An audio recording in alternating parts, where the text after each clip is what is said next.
इस जीवन की प्रकृति क्या है? अब इस चेतना को कैसे ऊपर उठाएं?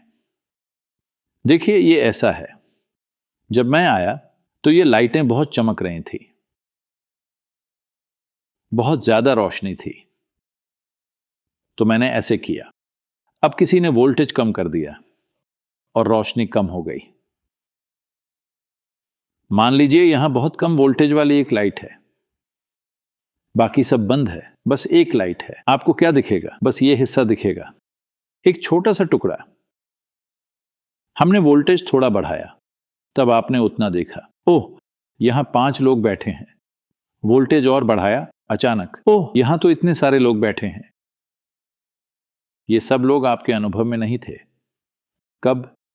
जब वोल्टेज कम था, रोशनी बस इतना ही दिखा रही थी। आपने ये सब नहीं देखा। वे सभी जीवित लोग हैं, लेकिन आपने नहीं देखा। तो चेतना कोई काम नहीं है। चेतना ऐसी चीज नहीं है जिसे आप कृत्रिम रूप से बढ़ा सकें। जागरूक होना यानी जीवित होना। आपको कैसे पता कि आप अभी जीवित हैं? केवल इसलिए कि आप कुछ हद तक जागरूक हैं, है ना? मान लीजिए आप अभी यहीं सो गए, तो क्या आपको पता चलेगा आप जीवित हैं या मृत? हमें पता है, लेकिन आपको पता होगा? नहीं चलेगा, है ना? जब आप सोते हैं तो शायद आप मर जाते हो, आपको नहीं पता। केवल बाहर से हम आपको सांस लेते देखते हैं तो हमें पता चलता है, ठीक है, वो जीवित है, बस सो रही है। लेकिन आपके अनुभव में आपको पता भी नहीं चलता कि जीवित हैं या मर चुके हैं, है ना? हाँ। तो अभी आप जानते हैं कि आप जीवित हैं। क्यों? क्योंकि आप थोड़े जागरूक हैं। अगर आप थोड़े और जागरूक हो जाएं तो बहुत सी चीजें जान जाएंगे। अगर आप बहुत ज्यादा जागरूक हो जाएं तो बहुत ज्यादा चीजें जान जाएंगे।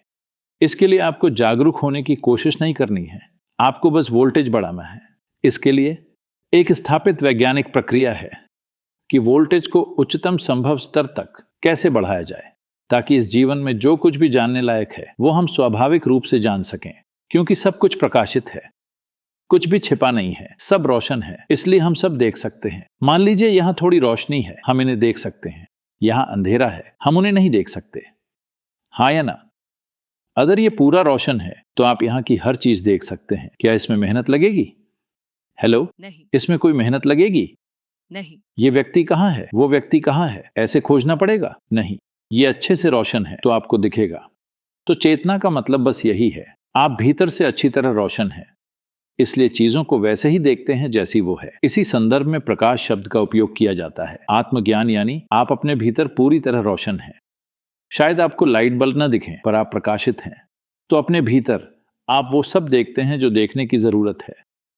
अगर आपने जीवन के इस टुकड़े को जान लिया तो आप अस्तित्व की हर चीज को जान जाते हैं, क्योंकि हर चीज को आप वैसे ही जानते हैं जैसे वो आपके भीतर घटित होती है कि नहीं? आप मुझे अभी देख रहे हैं? हेलो? भले ही नहीं सुन रहे हो, पर क्या देख रहे हैं? हाँ। हाँ? हाँ। जरा एक हाथ का उपयोग करके बताइए कि मैं कहां हूं। आप गलत समझ रहे हैं। आप जानते हैं मैं एक रहस्यवादी हूं।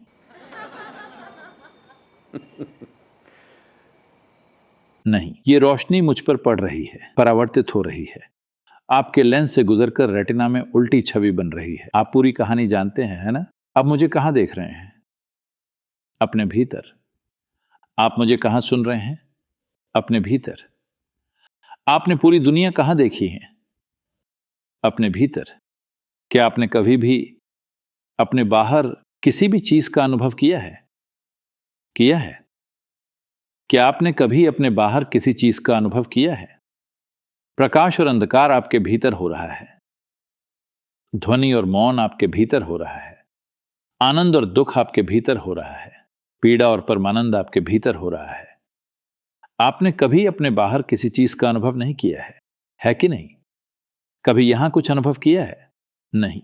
आपने हर चीज को वैसे ही अनुभव किया जैसे वो यहां हुई। अभी भी आपके बदल में कोई आपके हाथ छूता है। अगर कोई आपका हाथ छूता है तो आपको लगता है आप उनके हाथ अनुभव कर रहे हैं। नहीं, आप केवल अपने हाथ में होने वाली संवेदनाओं का अनुभव कर रहे हैं, है ना? तो चीजों की प्रकृति में ही आप कभी भी अपने अलावा किसी और चीज का अनुभव नहीं कर सकते। आपको लगता है आप तारों को देख रहे हैं। नहीं, आप उसे केवल वैसे ही देखते हैं जैसे वो आपके मन में प्रक्षेपित हो रहा है ना? आप नहीं जानते कि तारे कैसे हैं, आप इसे वैसे ही जानते हैं जैसे ही आपके भीतर घट रहा है। हाँ या ना? हाँ। तो अगर आपको इसे अच्छे से जानना है तो आप शास्त्र नहीं पढ़ते, दूसरों के प्रवचन नहीं सुनते, आप अपने बोध को तेज करने के लिए काम करते हैं ताकि चीजों को साफ साफ देख सकें।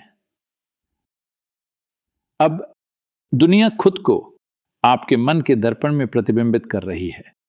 अब आपको एक ही काम करना है। अभी आपका दर्पण थोड़ा टेढ़ा मेढ़ा है।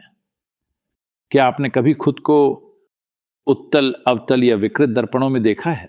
हाँ। आप वहां खड़े होते हैं तो ऐसे दिखते हैं। मान लीजिए आपके बाथरूम, बेडरूम में हर जगह वैसा ही दर्पण है।